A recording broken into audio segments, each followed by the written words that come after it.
عمر رضی الله عنه ته هغه سړي وویل چې د الله نه ویرېږه یا امیر المؤمنین اتق الله، د الله جل شانه نه ویرېږه. نو عمر رضی الله عنه د هغه خپل سورلۍ نه راکوز شو او د الله جل شانه مخې ته خپل عاجزي پیش کړله او د الله جل شانه نه د یری هغه اظهار یې وکړو او خپل مخې په ځمکه باندې کېښه او دا مخې په ځمکه پسې داسې ومږو چې زه خو د الله جل شانه نه ګوره یریږم او چې ما له څوک دا واسطه راکړي چې د الله نه ویرېږم نو بیا به څنګه د الله جل شانه نه یریږم.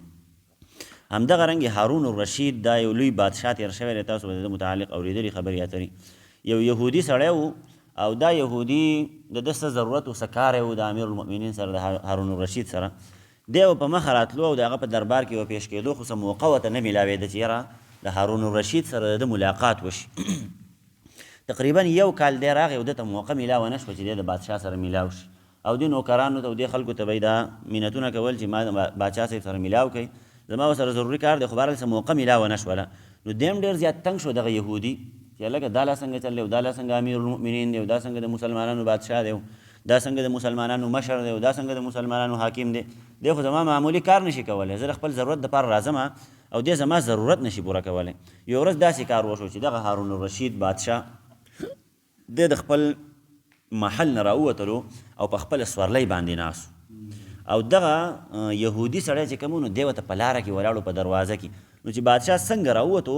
نو دې سړي ورته وویل چې یا امیر المؤمنین اتق الله، د الله جل شانه نه ویرېږه، زما د پلانکې کار دی دا وکړله. نو چې دا خبره یې ورته وکړه نو په هارون الرشید باندې یو لرزه غونته راغله د الله جل شانه د یارې نه او هغه د هغه خپلې سورلۍ نه هم راکوز شو او په ځمکه باندې ډایرکټ سجده ولګوله الله جل شانه ته او بیا یې حکم وکړو چې هلکه د دې یهودي څه قسمه ضرورت هم دی هغه ضرورت وله پوره کوي. خپلو نوکرانو غلامانو ته یې وي چې دې سړي څه ضرورت څه حاجت یې هغه ورله پوره کوي. بیا بادشاه لاړو خپل کار ماره وکړو چې کله واپس شو محل ته راغی نو په محل کې هغه خپلو وزیرانو تپوس وکړو چې بادشاه سلامت ته خو ډېر اوچتې مرتبې والا بادشاه او ډېر نیک سړی وګورئ هارون الرشید، ته خو ډېر اوچت سړی او د یو غیر مذهبه دپاره چې هغه اهل کتاب د یهودي دی د هغه دپاره ته د خپلې سورلۍ نه راکوز شوې او تا په ځمکه باندې سجده ولګوله، لکه دونه یره په تا باندې څه شي راوستله. نو امیر المؤمنین هارون الرشید ورته وویل چې ګوره د دغه یهودي دپاره زه نه یم راکوز شوی بلکې هغه ماله د الله جل شانه واسطه راکړه چې د الله جل شانه نه ویرېږه، د خدای نه ویرېږه، زما د پلانکې کار وکړه. په څه باندې پوهېږي؟ نو به هر حال کم خلک چې اهل الله او د الله جل شانه سره د هغو تعلق برابر و د الله جل شانه نه یېرېدل نو هغه خلکو ته واقعي په دې خبره کې وزن ښکارېدو چې هلکه ما ته یو سړي دا واسطه راکړه چې د الله نه ویرېږه، زه به اوس څنګه د الله جل شانه نه یېرېږم. او الله جل شانه فرمایي چې کله یو سړي ته وویلی شي چې د الله نه ویرېږه او دی ښه مغروره شي ښه متکبره شي او د ده دا نفس د لره ښه راچوت کړي په ګناهونو باندې نو د دې سړي دپاره جهنم کافي دی.